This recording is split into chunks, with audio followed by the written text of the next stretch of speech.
श्रीमद् भगवद गीता अध्याय संख्या 4। Rate your device.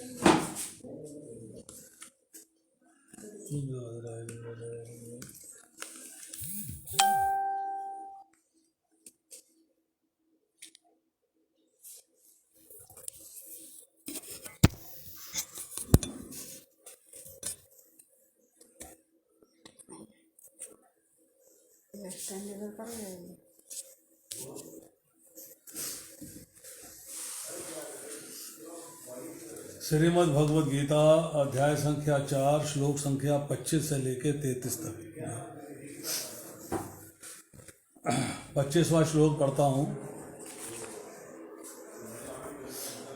देवमेव पुरे यज्ञं योगिनः पर्युपासते ब्रह्मग्नो अपरे यज्ञं यज्ञेन एव उपजुह्यति। इसका अनुवाद पढ़ता हूँ। कुछ योगी विभिन्न प्रकार के यज्ञों द्वारा देवताओं की भली भांति पूजा करते हैं और कुछ परम ब्रह्म रूपी अग्नि में आहुति डालते हैं।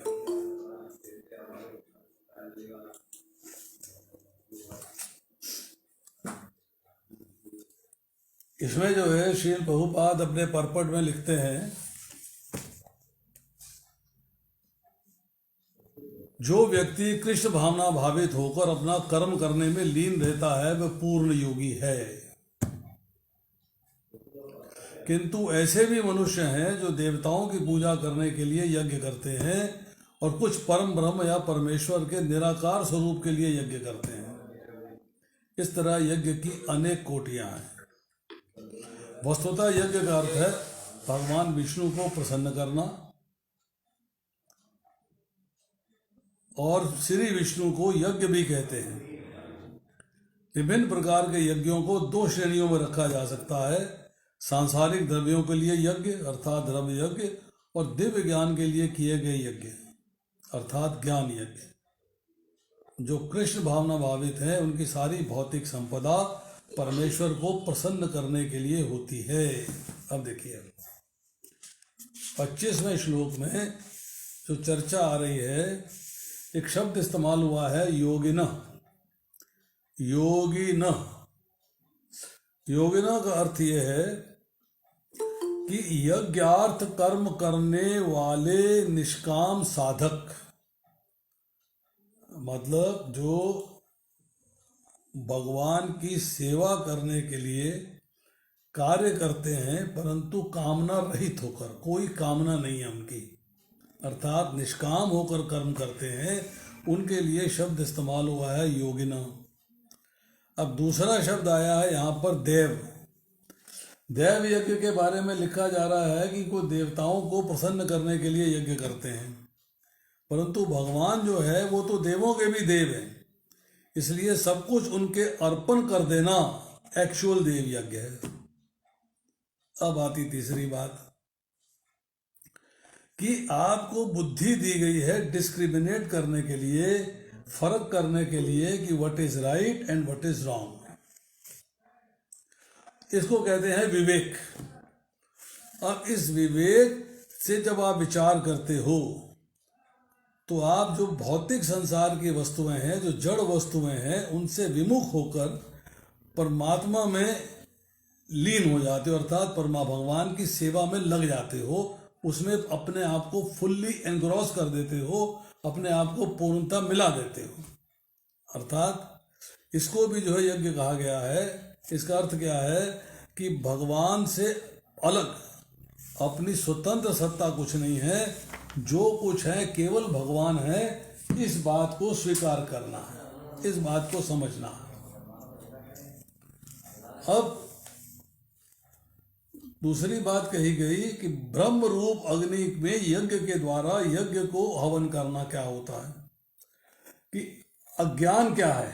अज्ञान है सोल और शरीर के भेद को न समझना, अर्थात जहाँ प्रभुपाद लिखते हैं बार बार देहात्म बुद्धि। जब इस भेद को नहीं समझते हैं तो आत्मा और परमात्मा का जो भेद अनादि काल से है उसको हम जो है समझ नहीं पाते। अब आप जो है जब भगवान रूपी अग्नि में अपने आप को समर्पित करेंगे तो ज्ञान के अभ्यास के द्वारा इस भेद को आप मिटा देंगे। This will finish. अर्थात परमात्मा में आत्मा को एक कर देना, अर्थात उसको अभिन्न नहीं मानना, मतलब उसको भिन्न नहीं मानना, उसको अभिन्न मानना। मीन्स इसका अल्टीमेट रिजल्ट क्या है कि you understand your relationship with the Lord. आप भगवान से अपने संबंध को समझना शुरू कर देते हैं, भगवान से अपने संबंध को समझ जाते हैं। अब आती है श्लोक संख्या 26। श्रोत्र आदीनि इंद्रियाणि अन्ये संयम अग्निषु जुह्यति शब्द आदीन विषयान अन्ये इंद्रिय अग्निषु जुह्यति। देखिए अब जुह्यति शब्द जो है 2 बार इस्तेमाल हुआ है, एक संयम रूपी अग्नि के लिए और एक इंद्रियों को कंट्रोल करने की अग्नि के लिए। अर्थ दोनों का एक ही है। इनमें से कुछ विशुद्ध ब्रह्मचारी श्रवण आदि क्रियाओं का तथा इंद्रियों को मन के नियंत्रण रूपी अग्नि में स्वाहा कर देते हैं। देखिए प्रभुपाद लिखते हैं मानव जीवन के 4 आश्रम हैं, ब्रह्मचारी, गृहस्थ, वानप्रस्थ तथा सन्यासी। 4 आश्रम हैं और ये चारों आश्रम जो है पूर्ण योगी बनने के निमित्त हैं। आप पूर्ण योगी बन सकते हो किसी भी आश्रम में रहते हुए। मानव जीवन जो है इंद्र तृप्ति के लिए नहीं बना है।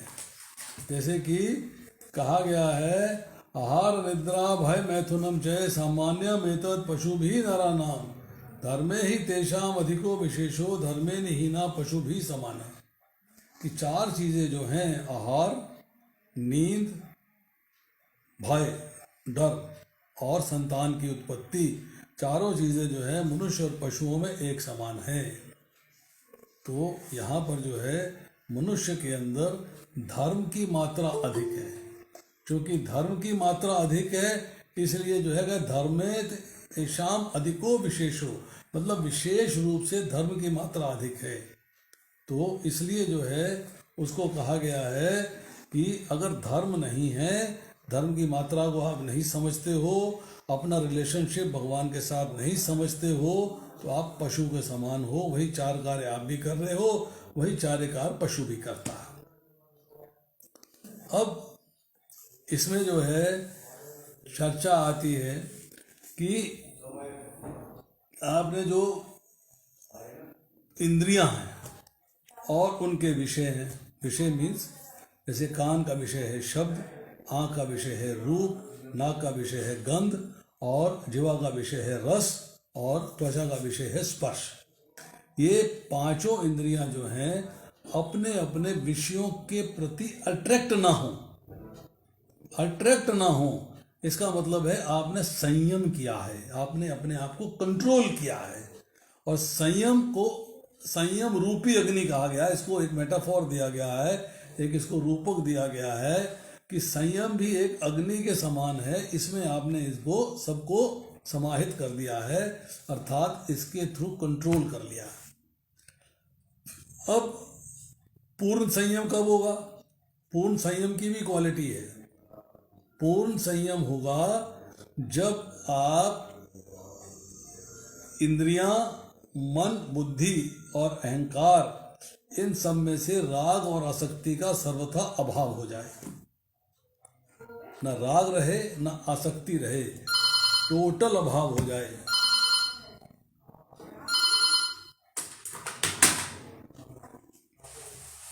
अब आती है चर्चा कि विषयों से संयोग तो हुआ, चीजें आपके सामने हैं, आपका संयोग हो रहा है, आपका कनेक्शन हो रहा है, परंतु उस कनेक्शन से आप कोई विकार ना उत्पन्न हो इंद्रियों में, इंद्रियां उससे अट्रैक्ट ना हो जाएं, ये चीज जरूरी है। इसको अंडरस्टैंड करना essential, this is very important. तो 26वें श्लोक में कहा गया है कि जब व्यक्ति का मन शुद्ध हो जाता है तो मन में इंद्रियों को लीन कर लेता है वो, मतलब मन जो है इंद्रियों को प्रॉपरली कंट्रोल कर लेता है, इंद्रियां मन के कंट्रोल में आ जाती हैं। अब कुछ विषय, जैसे कि विषय हमारे सामने है, कान का, आंख का, नाक का, सबका विषय जो है, ये जो है इंद्र रूपी अग्नि में लीन हो गए, अर्थात इंद्रियों ने इनके ऊपर फुल्ली अपने आप को कंट्रोल कर लिया। इंद्रियों को अग्नि का रूप दिया गया है। और जब व्यक्ति जो है कृष्ण भावनामृत हो जाता है, कृष्ण के प्रति आकर्षित हो जाता है, तो संसार के प्रति आसक्ति उसकी कम हो जाती है। जब संसार के प्रति आसक्ति कम हो जाती है तो क्या है कि जो विषय हैं वो उसको अट्रैक्ट नहीं करते। इंद्रियों को उसने वश में कर लिया है, और इंद्रियां जब वश में आ जाती हैं तो मन जो इंद्रियों के ऊपर है वो भी विषयों से अट्रैक्ट नहीं होता, वो भी कंट्रोल हो जाता है। और इस सब का टारगेट क्या है? टारगेट है भगवान की प्राप्ति, अर्थात आप भगवान को प्राप्त करना चाहते हैं, आपकी प्राप्ति। और अचीव क्या करते हैं आप? इंद्रियों को वश में करना। This is your achievement. Target भगवान की प्राप्ति है, अचीवमेंट है सबसे पहला काम कि इंद्रियों को वश में करना है। इंद्रियां वश में होंगी तो मन वश में हो जाएगा। यही बात भगवान दूसरे अध्याय में कहते हैं, नास्ति बुद्धि अयुक्तस्य न च युक्तस्य भावना न च भावते शांति अशांतस्य कुते सुखम। सुख कहाँ है? जब व्यक्ति जो है अपने आप को कृष्ण भावनामृत में होते हुए परमेश्वर से संबंध स्थापित कर लेता है, अर्थात उसकी इंद्रियां भगवान की सेवा में लग जाती हैं, तो उसका मन वश में हो जाता है। जिसका मन वश में होता है उसकी बुद्धि स्थिर हो जाती है। जिसकी बुद्धि स्थिर हो जाती है उसे शांति प्राप्त होती है, और जिसे शांति मिलती है उसे सुख की प्राप्ति होती है। So this is the whole process. ये सारा प्रोसेस है। तो रिजल्ट क्या आता है? भगवान की प्राप्ति। और भगवान की प्राप्ति होती है जब इंद्रियां जो है आपकी भगवान में लीन हो गई, भगवान के प्रति समर्पित हो गई, तो निरंतर कंटिन्यूअसली भगवान का चिंतन रहता है। विषय जो है, विषय अर्थात शब्द है, रूप है, गंध है, रस है और स्पर्श है। ये जो विषय हैं इनमें जो मन और इंद्रियों को विचलित करने की शक्ति है। यत्ता ही अपि कौन्तेय पुरुषस्य विपश्यता इंद्रियाणि प्रमाथीनि हरन्ति प्रसमं मना। फिर दूसरे अध्याय में कहा गया कि ये व्यक्ति जो है उसका मन जब किसी इंद्रिय में लग जाता है या उसका मन जो है भटक जाता है तो वो उसकी बुद्धि हर ली जाती है, उसको समझ में नहीं आता क्या करना है क्या नहीं करना। तो जब इंद्रियों को विचलित करने की जो शक्ति है उसका नाश करके इंद्रियों में विषयों का विलीन हो जाना, यही जो है इंद्र रूपी अग्नि में हवन करना। अब आती है श्लोक संख्या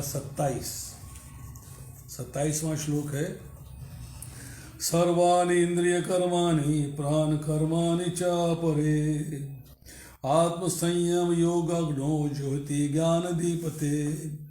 दूसरे जो मन तथा इंद्रियों को वश में करके आत्म साक्षात्कार करना चाहते हैं, संपूर्ण इंद्रियों तथा प्राण वायु के कार्यों को संयमित मन रूपी अग्नि में आहुतित कर देते हैं। फिर वही बात आई, पहले इंद्रियां संयमित हुई, अग्नि कहा गया, अब मन रूपी संयमित रूपी मन, अर्थात मन के अंदर जो है जो उनको आपने समाहित कर दिया, उनको एब्जॉर्ब कर दिया। तो यहाँ जो है प्रभुपाद जी लिखते हैं कि पतंजलि कृत योग सूत्र में आत्मा को प्रत्यगात्मा या परागात्मा कहा गया है। जब तक जीवात्मा इंद्रिय भोग में आसक्त रहता है, सेंस ग्रेटिफिकेशन में अट्रैक्टेड है, तो वह प्रत्यगात्मा कहलाने लगता है, वो परागात्मा कहलाने लगता है। पर जो ही इंद्रिय भोग से विरत हो जाता है, भगवान के सम्मुख हो जाता है, भगवान के प्रति आकर्षित हो जाता है, तो प्रत्यगात्मा कहलाने लगता है। तो इसके बाद श्लोक संख्या 27 में कही बात प्रभुपाद जी ने कि शरीर में 10 प्रकार के वायु कार्यशील रहते हैं। इसे श्वास प्रक्रिया प्राणायाम द्वारा जाना जाता है। तो पतंजलि का जो योग शास्त्र है, इसका अल्टीमेटली जो रिजल्ट है वो क्या है कि आपने आत्मा को भौतिक संसार से अलग करना है, अनासक्त करना है, अट्रैक्शन नहीं आने देना है। समझे जी? अब इसमें जो है प्राणों की चर्चा हुई है। जो प्राणों की चर्चा हुई है इसके अंदर कहा गया है कि 5 मुख्य प्राण हैं और 5 गौण प्राण हैं, 2 प्रकार के प्राण हैं। तो इसमें कहा गया है कि जो समाधि है, समाधि भी यज्ञ का रूप है।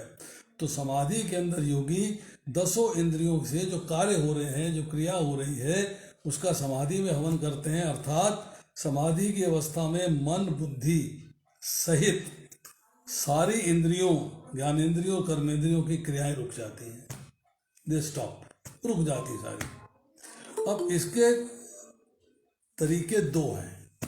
एक है हठ योग, उसकी चर्चा अभी करेंगे, और दूसरा है मन को कंट्रोल करना। जब मन कंट्रोल हो जाता है, सर्वथा भगवान के प्रति समर्पित हो गया है, एकाग्र हो गया है, तो प्राणों की गति अपने आप रुक जाती है। और समाधि के काल में एक सच्चिदानंद परमात्मा जो भगवान हैं, उनके सिवाय कुछ भी प्रकाशित नहीं रहता, कुछ भी जागृत नहीं रहता। इसकी चर्चा 6ठे अध्याय में की जाएगी। और निद्रा काल जब होता है वो और समाधि काल दोनों एक जैसे दिखाई देते हैं। व्यक्ति समाधि में है या निद्रा में है, दोनों एक जैसे दिखाई देते हैं। पर निद्रा काल के अंदर जो आपकी एक्टिविटीज़ हैं इंद्रियों की और मन की, सारी अविद्या में चली जाती हैं। परंतु जब समाधि होती है तो परमात्मा के प्रति होने के कारण सब लोग जागृति में रहते हैं, सब इंद्रियां जागृति में रहती हैं।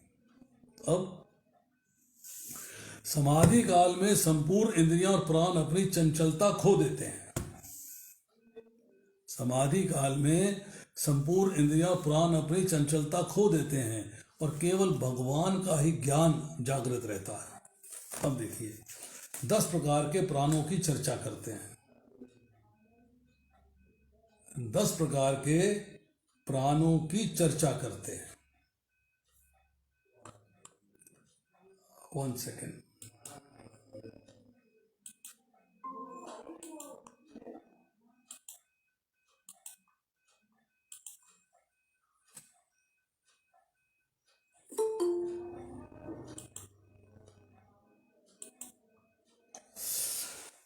एक है प्राण, दूसरा है अपान, तीसरा है समान, चौथा है उड़ान और 5वां है व्यान।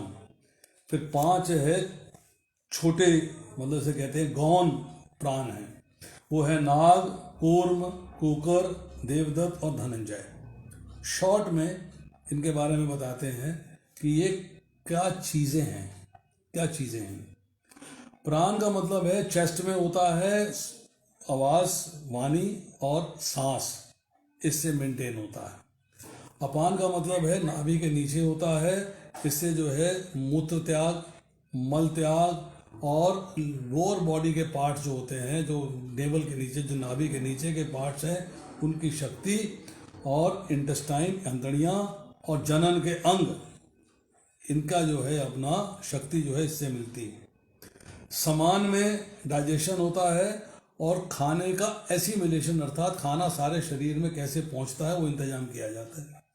उड़ान से जो है सर का कंट्रोल होता है, निगलने का कंट्रोल होता है, और बाजू, हाथों की और पैरों की जो लिम्स हैं, मतलब चारों लिम्स जो हैं, उनकी मूवमेंट, और आदमी सीधा खड़ा हो, इरेक्ट खड़ा हो, उसको मेंटेन करते हैं। और व्यान सारे बॉडी में प्रिवेंट करता है, आपके खून का सर्कुलेशन करता है और आपके बाकी प्राणों की एक्टिविटीज़ को कोऑर्डिनेट करता है, उनमें तालमेल बिठाता है। अब 5 गौण प्राण हैं। उसमें है नाग, जो कि डकार को कंट्रोल करता है। कूर्म, आँखों का बंद होना और खुलना, उसे कंट्रोल करता है। कुकर, छींक और भूख, उसे कंट्रोल करता है। और देवदत्त, नींद और जमाई लेना, उसको कंट्रोल करता है। और धनंजय, धनंजय है सारी बॉडी में प्रिवेल करता है, और उसके बाद ये जो है डेथ के बाद सारी बॉडी में चूंकि होता है, तो इससे जो है शरीर फूल जाता है और डिकम्पोजिशन स्टार्ट हो जाती है। अब आती है श्लोक संख्या 28 खोल दे, दरवाजा खोल दो। द्रव्य यज्ञ, तपो यज्ञ, योग यज्ञ तथा अपरे, स्वाध्याय ज्ञान यज्ञ च यतय संचित व्रता। कुछ नेटवर्क में प्रॉब्लम है, दिक्कत है कुछ। इसका मैं वीडियो जो है अपलोड कर दूंगा, कोशिश करूंगा वीडियो अपलोड हो जाए, उसको वीडियो में आप देख सकते हैं। हाँ जी, बता देता हूँ भाई, रुकिए जरा, पहले इसको जरा स्टेबल होने दीजिए, इसको जरा स्टेबल होने दीजिए। कठोर व्रत अंगीकार करके कुछ लोग अपनी संपत्ति का त्याग करके, कुछ कठिन तपस्या द्वारा, कुछ अष्टांग योग पद्धति के अभ्यास के द्वारा अथवा दिव्य ज्ञान में उन्नति करने के लिए वेदों के अध्ययन द्वारा प्रबुद्ध बनते हैं। देखिए श्लोक संख्या 28 की चर्चा आ रही है कि यतया जो शब्द है उसका अर्थ क्या है? उसका अर्थ ये है कि जो अपने यत्न में लगे हुए हैं, जो अपने यत्न में लगे हुए हैं वो यतिया कहलाते हैं। यतिया संचित व्रता, अर्थात यत्न में लगे हुए। संचित व्रता का मतलब है कि सभी जो है अपने आप में व्रत का पालन करते हैं, परंतु 4 प्रकार के जो योगी हैं, एक जो चैरिटेबल काम करते हैं अर्थात द्रव्य यज्ञ के द्वारा, दूसरे ऑस्टेरिटीज करते हैं अर्थात तपो यज्ञ के द्वारा, तीसरे मिस्टिक योगा है अर्थात अष्टांग योग यज्ञ के द्वारा, और चौथे हैं वैदिक स्टडी अर्थात स्वाध्याय यज्ञ के द्वारा। 4 प्रकार के यज्ञों की यहाँ चर्चा हुई। उन 4 प्रकार के यज्ञों के लिए आपका एक ही कार्य है कि आप एक शुद्ध भक्त बन के कृष्णा कॉन्शियसनेस में आगे प्रोग्रेस करें। अब इसमें हुआ कि चारों में लगे हुए योगियों को तीक्ष्ण व्रतधारी यति है अर्थात कोशिश कर रहे हैं बड़ी तीक्ष्णता से इस भगवान की प्राप्ति के लिए। अब चारों यज्ञों में जो जो पालन करने के योग्य, जो करने के योग्य कर्तव्य हैं, व्रत हैं, नियम हैं, उन पर दृढ़ होकर उसका पालन करते हैं। दृढ़ होकर मतलब आपने द्रव्य यज्ञ किया अर्थात आपने जो है धन को स्पेंड किया भगवान की सेवा के लिए, कि द्रव्य के द्वारा आपने द्रव्य को पहले अर्जित किया, पहले आपने उसको प्राप्त किया, प्राप्त करने के बाद आपने उसे स्पेंड किया, और स्पेंड किया है आपने भगवान की सेवा के लिए, भगवान की सेवा के लिए।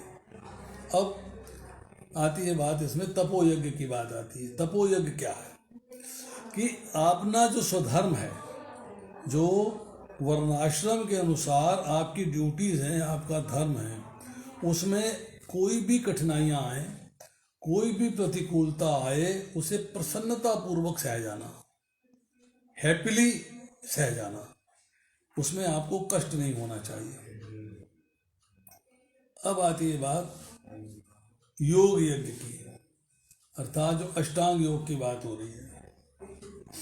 मतलब आपने परमात्मा की प्राप्ति के लिए, भगवान की प्राप्ति के लिए आपने आसक्ति छोड़ दी, ममता छोड़ दी, फल की इच्छा छोड़ दी और अष्टांग योग का पालन किया।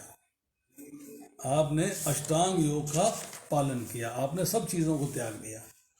अब आपने जो है अनुकूल है प्रतिकूल परिस्थिति में, निंदा में स्तुति में, आदर में निरादर में एक समान रहना, एक समान।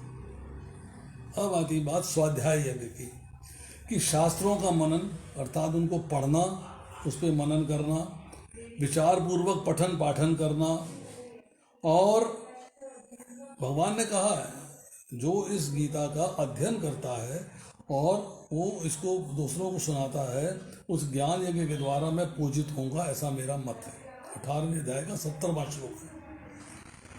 तो अब स्वाध्याय के अंदर आपको क्या है कि आपको गीता पढ़नी है, रामायण पढ़नी है, भागवतम पढ़नी है, चैतन्य चरितामृत पढ़नी है, अर्थात अलग अलग ग्रंथ पढ़ने हैं। तो इन ग्रंथ को पढ़ने के बाद आपने इनको विचार पूर्वक पठन करना है और जो उसमें संदेश मिलता है उसका पालन करना है, उसको आपने अपने जीवन में लगाना। अब इसके बाद आती है श्लोक संख्या 29, श्लोक संख्या 29।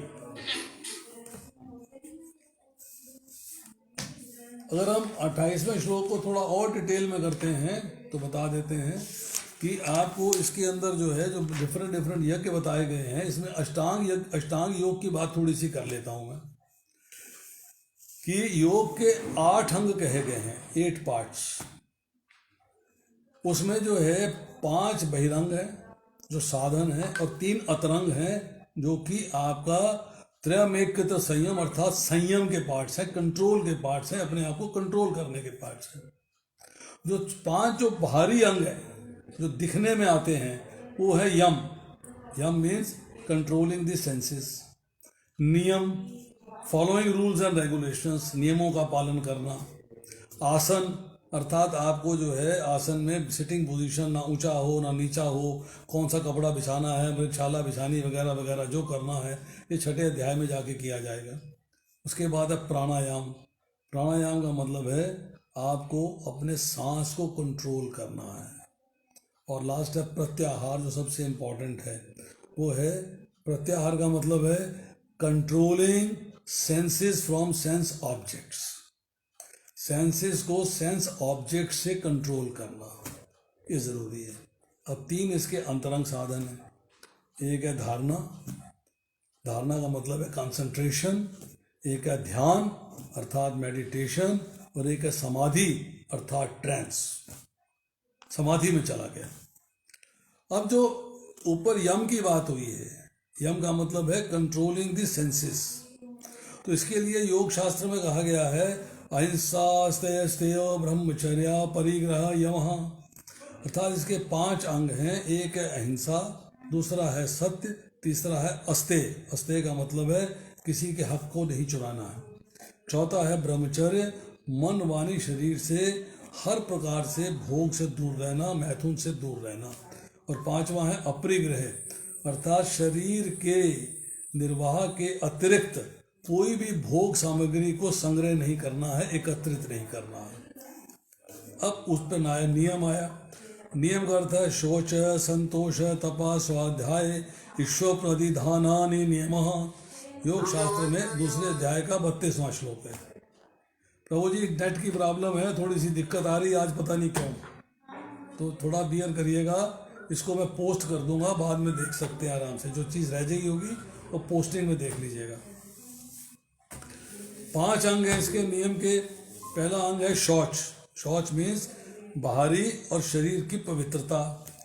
दूसरा अंग है संतोष, मतलब प्रिय और अप्रिय और सुख और दुख जैसी भी स्थिति आए उसमें कंटेंटमेंट चाहिए, संतोष चाहिए। उसका बाद है तप, जैसे तप की पहले चर्चा करी। उपवास है, व्रत आदि है। प्रतिकूल परिस्थिति भी आती है तो विचलित नहीं होना है। उसके बाद है स्वाध्याय, उसकी भी चर्चा पहले हुई है। शास्त्र अध्ययन, भगवान के नाम रूप गुण लीला धाम का वर्णन करना, वर्णन सुनना। और ईश्वर प्रणिधान, सब कुछ भगवान के अर्पण करके, मतलब अपने आप को भगवान को समर्पण कर देना और भगवान की आज्ञा का पालन करना। अब आता है आसन। आसन के अंदर जो है सुखपूर्वक स्थिरता से बैठना है। स्थिरता से बैठना, आपको बैठना है जिससे कि आप स्थिर हो। और फिर आता है प्राणायाम।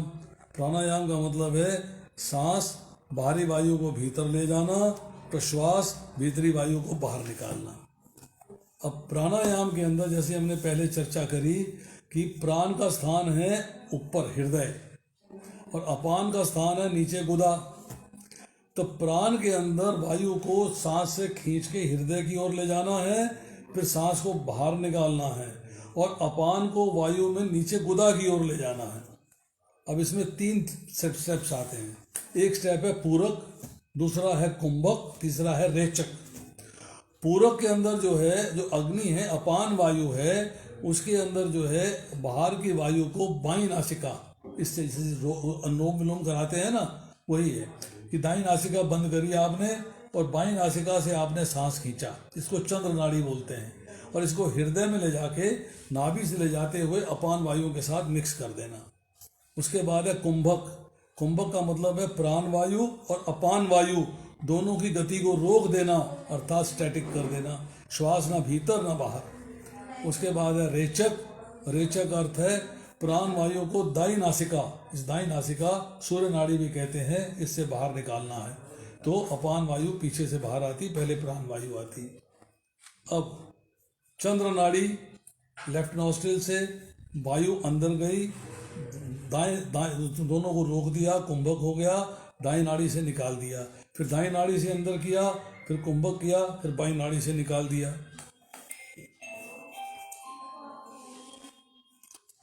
अब आता है प्रत्याहारा। प्रत्याहारा के अंदर क्या है? स्व विषया संप्रयोगे चित्त स्वरूपानुकार इंद्रिय प्रत्याहार।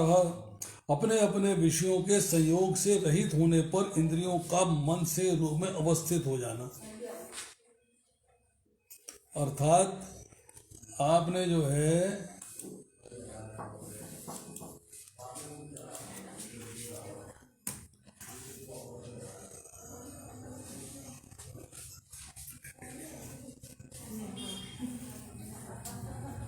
इंद्रियों का इंद्र विषयों से वियोग करना, मतलब इंद्रियां जो है इंद्र विषयों से अट्रैक्ट नहीं हों, वो आपको करना है कार्य। अब आती है धारणा। धारणा में है कि आपने मन को बांध लिया है, आपने मन को बांध लिया है, मन को स्थिर कर दिया है और भगवान में लगा दिया है, ये धारणा है, कंसंट्रेशन। उसके बाद ध्यान मतलब मेडिटेशन। तत्र प्रत्येक तानता ध्यानम, कि मन की अविचलित भाव से, विचलित नहीं होगा मन, ध्येय भगवान है, भगवान को, भगवान में मन को लगा देना अविचलित भाव से, मतलब अनन्य चेता सत्तम योग, मतलब अनन्य भाव से भगवान का चिंतन करना। और उसके बाद है समाधि। समाधि जो है उसमें है तदेवार्थ मात्र निर्भासम स्वरूप शून्य विभम समाधि। अर्थात इसमें तीन चीज़ें आती हैं, ध्याता, ध्यान और ध्येय। ध्याता मतलब है ध्यान करने वाला, जैसे मैं ध्यान करने वाला हूँ मान लीजिए। ध्यान का मतलब है प्रोसेस, किस प्रोसेस से ध्यान लगाया जा रहा है, और ध्येय का मतलब है किसके प्रति ध्यान लगाया जा रहा है। तो जब जो है मुझे तीनों चीज़ें याद रहती हैं, अपना भी ध्यान है, प्रोसेस का भी ध्यान है और एम का भी ध्यान है, तो कहलाती है संप्रज्ञात समाधि। सम मतलब सभी चीज़ें। और जब आपके पास सिर्फ भगवान का ध्यान है और अपना भी ध्यान नहीं है और प्रोसेस का भी ध्यान नहीं है, तब कहलाती है असंप्रज्ञात समाधि। समाधि जो है असंप्रज्ञात हो जाएगी। अब देखिए, अब आते हैं हम श्लोक संख्या 29 में। इसमें 3 लाइनें हैं, इसको पढ़ते हैं। अपाने ज्योति प्राणम प्राणे अपानम तथा अपरे प्राण अपान गति रुद्ध्वा प्राणायाम परायणा अपरे नियत आहारा प्राणान प्राणेषु जुह्यति। अन्य लोग भी हैं जो समाधि में रहने के लिए श्वास को रोके रहते हैं, वे अपान में प्राण को और प्राण में अपान को रोकने का अभ्यास करते हैं और अंत में प्राण अपान को रोककर समाधि में रहते हैं। अन्य योगी कम भोजन करके प्राण की प्राण में ही आहुति करते हैं। तो इसमें यह है, मैंने आपको चर्चा करी, उसी में सिर्फ एक बात ऐड कर देता हूँ कि आप जब पूरक करते हैं, अर्थात बाईं नासिका से अंदर लेते हैं, तो 4 बार भगवान नाम लेना चाहिए। जब आप कुंभक करते हैं, रोक लेते हैं, तो 16 बार भगवान का नाम लेना चाहिए। और जब आप उसको वायु को बाहर निकालते हैं दाईं नासिका से, तो 8 बार भगवान का नाम लेना चाहिए। तो पहले चंद्र नाड़ी से पूरक, फिर कुंभक, फिर सूर्य नाड़ी से रेचक बाहर निकालना, और फिर इसका रिवर्स है सूर्य नाड़ी से पूरक, कुंभक और इस चंद्र नाड़ी से बाहर निकालना। यही जो है प्राणायाम रूपी यज्ञ है। और इसको जो है भगवान की प्राप्ति के उद्देश्य से करना है, निष्काम भाव पूर्वक। अब आती है नियमित आहार विहार। जो खाना पीने में नियमित है, नियमित आहार है और नियमित सैर सपाटा, नियमित घूमना फिरना, वॉकिंग है, विहार भी उसका नियमित है, एक्टिविटीज़ भी नियमित है और खाना भी नियमित है। तो ऐसे साधक जो है वो प्राणों का प्राणों में ही हवन कर रहे हैं, अर्थात हर चीज़ को उन्होंने अंडर कंट्रोल किया हुआ। अब जैसे कि हम प्राणों में हवन करने का अर्थ क्या हुआ कि प्राण का प्राण में और अपान का अपान में हवन करना, अर्थात प्राण और अपान को अपने अपने स्थान पर रोक देना है। ना श्वास बाहर निकालना है, ना श्वास भीतर निकालना है। इसे कहते हैं स्तंभ वृत्ति प्राणायाम।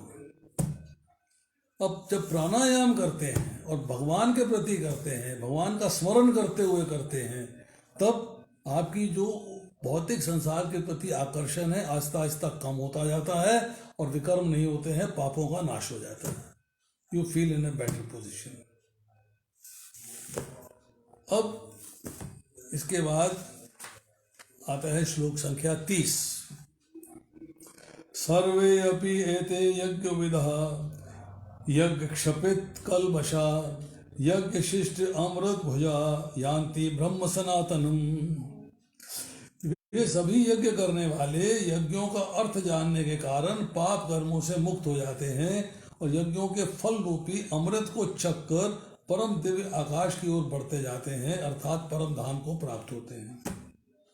तो ये बताया गया, प्रभुपाद यहाँ कह रहे हैं कि विभिन्न प्रकार के जो यज्ञ हैं इनका लक्ष्य जो है हो गया कि इंद्रियों का निग्रह, अर्थात इंद्रियों को कंट्रोल करना, ये आपका लक्ष्य हो गया।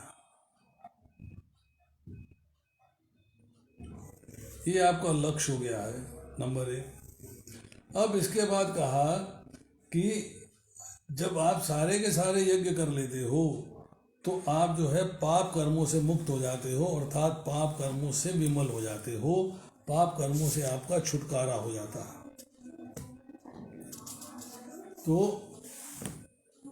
अब 30वें श्लोक के अंदर चर्चा आ रही है कि कर्म से नहीं बंधना है, इसका साधन क्या है कि सारे कर्म भगवान के लिए किए जाएं। प्रभु जी आवाज नहीं आ रही बिल्कुल भी। ये लो, ये आवाज भी पता नहीं क्या हो गया आज।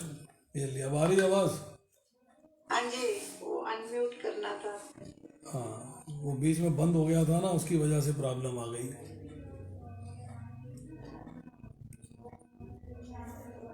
जो शब्द इस्तेमाल हुआ है यज्ञविद, अर्थात यज्ञों का तत्व जानने वाले, अर्थात जो यज्ञों को तत्व से जानते हैं। संपूर्ण यज्ञ केवल कर्मों से संबंध विच्छेद करने, कर्म कौन से? सकाम कर्म, मतलब जो कर्म आपकी इंद्र तृप्ति के लिए हैं, जो कर्म आपके भोग विलास के लिए हैं, उनसे संबंध विच्छेद करने के लिए हैं। और भगवान कर्मों के तत्व का वर्णन जो है 16वें श्लोक में हुआ है। कर्मों का तत्व क्या है कि कर्म करते हुए कर्म के बंधना नहीं है, अर्थात फल से बंधना नहीं है। ऐसा कर्म ना करें जिसका कि फल प्राप्त हो। जब भगवान के लिए कर्म किए जाएंगे तो आप कर्म फल से नहीं बंधेंगे। तो यहाँ पर जो है जो यज्ञ के तत्व को नहीं जानते, अब उनकी भी चर्चा कर लेते हैं। जो सेंस ग्रेटिफिकेशन में है, जो इंद्र तृप्ति में है, जो इंद्रिय आनंद में है, जो भोगों के प्रति आकर्षित हैं, वो कर्म के बंधन में बंधते रहते हैं।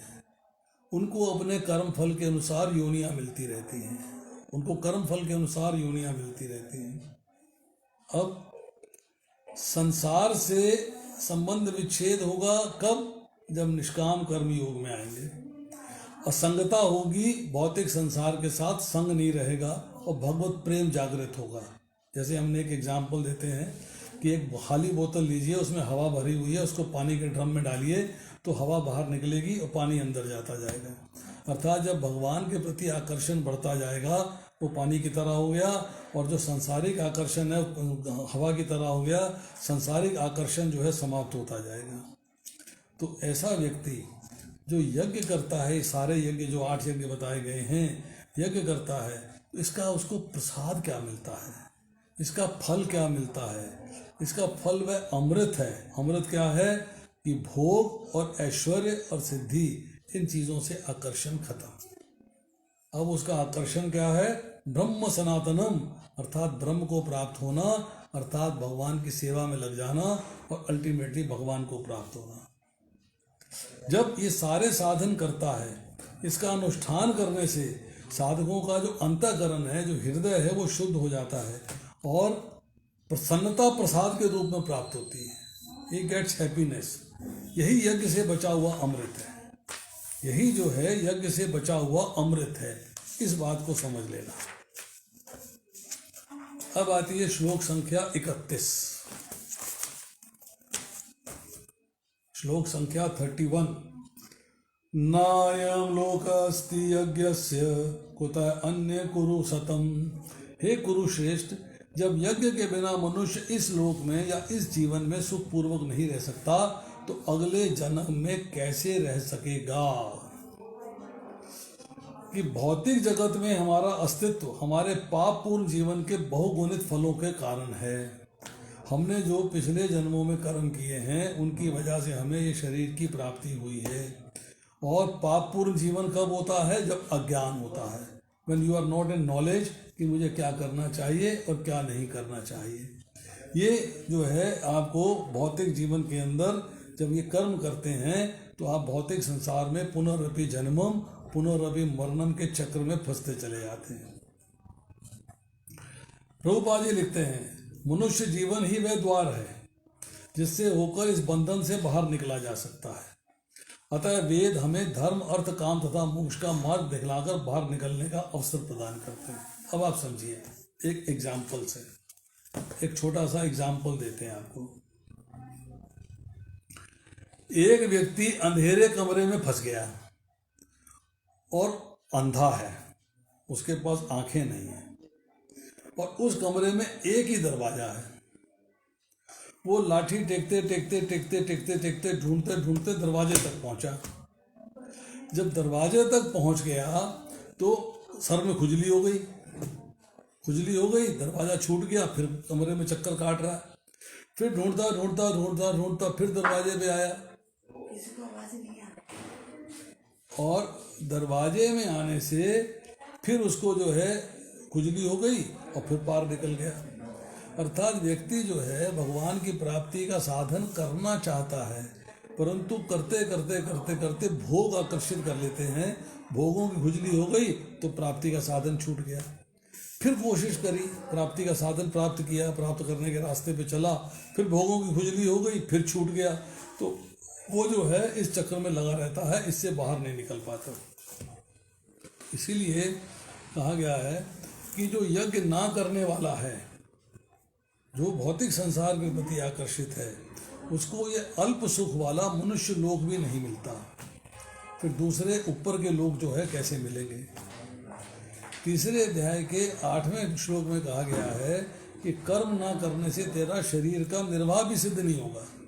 कर्म तो करना ही पड़ेगा, कर्म के बगैर गुजारा नहीं है। तो यज्ञ ना करने से ये लोक भी लाभदायक नहीं होगा, परलोक की बात तो छोड़ दो, उसका तो कहना ही क्या है, उसको छोड़ दो। अब जैसे हम हाउस होल्ड एक्टिविटीज़ की बात करते हैं, घर में अगर आप कर्तव्य पालन नहीं करते हो, जो ड्यूटीज़ घर के अंदर परफॉर्म करनी चाहिए परफॉर्म नहीं करते हो, तो खटपट होती है, झगड़ा होता है, लड़ाई होती है, संघर्ष होता है।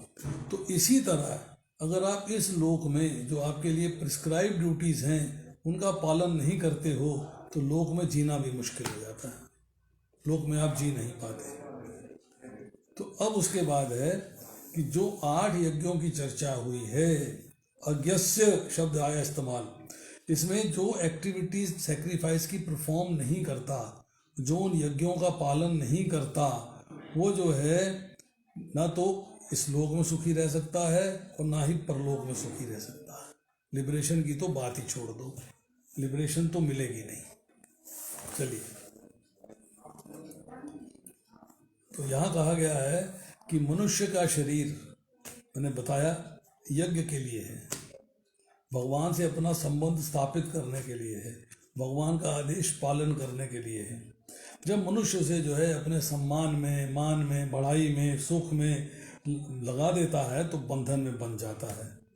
और जब केवल यज्ञ के लिए कर्म करेगा, अर्थात केवल विष्णु के लिए कर्म करेगा, केवल भगवान के लिए कर्म करेगा, तो बंधन से मुक्त हो जाएगा, उसे सनातन ब्रह्म की प्राप्ति होगी। अब श्लोक संख्या 32 करते हैं। एवं बहुविधा यज्ञा वितता ब्रह्मन् मुखे कर्मजान विद्धि तान सर्वान एवं ज्ञात्वा विमोक्षसे। ये विभिन्न प्रकार के यज्ञ वेद संवत हैं और ये सभी विभिन्न प्रकार के कर्मों से उत्पन्न हैं। इन्हें इस रूप में जानने पर तुम मुक्त हो जाओगे। यहाँ प्रभुपाद जी लिखते हैं कि मनुष्य जो है उन्हें अपने शरीर, मन तथा बुद्धि के अनुसार कर्म करना चाहिए और यज्ञों को परफॉर्म करना चाहिए। कि यज्ञों की व्यवस्था ही ऐसे की गई है कि मनुष्य उन्हें शरीर, मन तथा बुद्धि के अनुसार संपन्न कर सके, और देह से मुक्त होने के लिए इन सब का विधान है। यहाँ भगवान स्वयं इस बात को बता रहे हैं। अब देखिए श्लोक संख्या 32 में एक बात समझने वाली है कि कर्म करते हुए भी उससे निर्लिप्त रहना, ये विद्या सीखनी है। जैसे कि कमल जो है कीचड़ में रहता है पर कीचड़ से निर्लिप्त रहता है, कि कर्म के फल में अट्रैक्शन नहीं होना चाहिए, स्पृहा नहीं होनी चाहिए। आपने विद्या को सीखा, अनुभव कर लिया, उसका पालन किया, उसके अनुसार जीवन चलाया, तो आपका जीवन सफल हो गया। अब ये चीज़ें जो हैं, जो सारे ज्ञान आ रहा है, जो आठों के आठों यज्ञों की चर्चा हुई है, ये जो है भगवान के मुख से प्रकट हो गया है। भगवान बता रहे हैं इस बात को। तो उस जो भगवान बात बता रहे हैं, भगवान हमसे तो ज़्यादा इंटेलिजेंट है, तो हमें उस बात को स्वीकार करना चाहिए। तो ये सब जो है यज्ञ जो है कर्म के द्वारा, कर्म करना यज्ञ करने के लिए, अर्थात कर्मों से उत्पन्न होने वाले हैं। शरीर से जो भी एक्टिविटीज़ आप करते हो, वाणी से जो भी एक्टिविटीज़ करते हो, मन से जो संकल्प करते हो, ये सारे कर्म कहलाते हैं, ये सारे कर्म हैं। तो after understanding then practicing this sacrifices, पहले इनको सीखो, सीखने के बाद इन यज्ञों को करो। अर्थात इसका मतलब है आपने भगवान की प्राप्ति के मार्ग पे आप चल पड़े हो, भगवान की प्राप्ति होगी। अब इसके बाद चर्चा आती है श्लोक संख्या 32 में, 33वें श्लोक में चर्चा आती है। श्रेयान् द्रव्यमयात् यज्ञात् ज्ञान यज्ञ परन्तपः सर्वं कर्म अखिलम पार्थ ज्ञाने परिसमाप्यते। हे परंतप, द्रव्य यज्ञ से ज्ञान यज्ञ श्रेष्ठ है। हे पार्थ, अंतद्भूतवा सारे कर्म यज्ञों का अवसान दिव्य ज्ञान में होता है। सारे कर्मों का अवसान दिव्य ज्ञान में होता है। तो ये बात कही गई कि यज्ञकर्ता की श्रद्धा जो है दिव्य ज्ञान के स्तर तक पहुंच जाती है। एक एक करके स्टेप चलता जाता है, तो अल्टीमेटली उसे ट्रांसेंडेंटल नॉलेज चाहिए। तो उसे जो है ज्ञान रहित द्रव्य यज्ञ करने से भी श्रेष्ठ माना गया है। द्रव्य यज्ञ में आदमी को ज्ञान नहीं होता, सिर्फ अपने भौतिक पंखे पे मेरा नाम लिखवा देना, दीवार पे मेरा नाम गुदवा देना, मैंने मंदिर में सेवा करी, मैंने ये किया, मैंने वो किया। अर्थात वो द्रव्य यज्ञ तो करता है, परंतु उसमें अपना मान चाहता है, अपनी बढ़ाई चाहता है, अपना सम्मान चाहता है। तो यहाँ जो है बात कहलाई जा रही है कि आप सारे कोई भी कर्म कर लो, अल्टीमेटली आपको ज्ञान की प्राप्ति करनी है। ज्ञान की प्राप्ति से ही आप आगे जा सकते हैं। तो 24वें से लेके 30वें श्लोक तक जिन 12 यज्ञों का वर्णन किया गया है, इसके सिवाय और भी वेदों के अंदर जिन यज्ञों का वर्णन है, उन सब में जो है साधक जो है यज्ञ करने वाला है, उसकी एक्टिविटीज़, उसकी निष्ठा, उसका फेथ जो है अलग अलग होता है, और करने का तरीका भी व्यक्ति अलग अलग बना लेता है। कई बार शास्त्र के अनुसार नहीं करता है, परंतु जब इसका विस्तार से वर्णन समझेगा, विस्तार से सारी बात समझेगा, देन ही वुड रियलाइज कि मुझे कौन सा कार्य कैसा करना चाहिए, कि मुझे किस तरह से करना चाहिए। तो वेदों में जो वर्णन किया गया है सकाम वर्ण का, सकाम कार्य का, सकाम कर्म का, उससे मनुष्य जो है मैक्सिमम स्वर्गलोक तक चला जाएगा और पुण्यशीन होने पर पुनः मृत्यु लोक में आ जाएगा। 9वें अध्याय के 21वें श्लोक में इसकी चर्चा हुई है। तो यहाँ निष्काम कर्म यज्ञों की चर्चा है, जिसका अनुष्ठान करने से भगवान की प्राप्ति होती है। सकाम कर्म से आपको ज़्यादा से ज़्यादा स्वर्गलोक मिलेगा, उसके बाद कुछ नहीं मिलेगा। तो इसलिए जो है हमें इन सारे यज्ञों को करने के लिए ज्ञान की प्राप्ति चाहिए, ज्ञान यज्ञ चाहिए, ज्ञान यज्ञ कि हमें ज्ञान मालूम होना चाहिए कि किस तरीके से हम अपने आप को भगवान से जोड़ सकते हैं। ये हमें नॉलेज होनी चाहिए। हमें ये मालूम होना चाहिए कि हम किस तरीके से अपने आप को भगवान से जोड़ सकते हैं। This is most important thing. अब देखिए अगले जो श्लोक आएंगे 34वें से लेके और 42वें तक, 42 श्लोक हैं इसके अंदर टोटल। उसके अंदर चर्चा आएगी ज्ञान की। ज्ञान की प्राप्ति कैसे होगी, ज्ञान की प्राप्ति के लिए आपके पास क्या क्वालिफिकेशन होनी चाहिए, क्या आपके पास ज्ञान प्राप्ति के लिए किसके पास जाना चाहिए, कौन आपको ज्ञान देगा, उसकी क्वालिफिकेशन क्या होनी चाहिए, जो साधक है जो ज्ञान प्राप्त करना चाहता है उसकी क्वालिफिकेशन क्या होनी चाहिए। तो आज हमने यहाँ जो है पहले 8 यज्ञों की चर्चा करी, उसके बाद 4 और 12 यज्ञों की चर्चा करी, प्राणायाम की चर्चा करी। मेरा थोड़ा थैंक यू वेरी मच, थोड़ा इंटरनेट प्रॉब्लम चल रही थी आज, पता नहीं क्या बात है, आई एम सरप्राइज्ड। इसलिए जो यहाँ पे थे गूगल मीट के ऊपर, उन्हें जो है थोड़ी आवाज़ क्लियर नहीं आ रही थी, दिक्कत आ रही थी। तो इसको मैं पोस्ट कर दूंगा इंटरनेट के ऊपर, इसको आप वहाँ से देख सकते हो, आराम से समझ सकते हो। हरे कृष्णा, आज इतना ही, शेष अगली बार। अब किसी का कोई प्रश्न है तो पूछ सकता है। यहाँ मेरठ वाले डिवोटीज हैं, लिख के भी पूछ सकते हैं, रोहिणी वाले हैं, लिख के पूछ सकते हैं, और जो गूगल मीट पे हैं वो वैसे ही पूछ सकते हैं। फिर इंटरनेट जा रहा है आ रहा है, बड़ी दिक्कत पैदा कर रहा है ये, मुझे पता नहीं क्या बात है।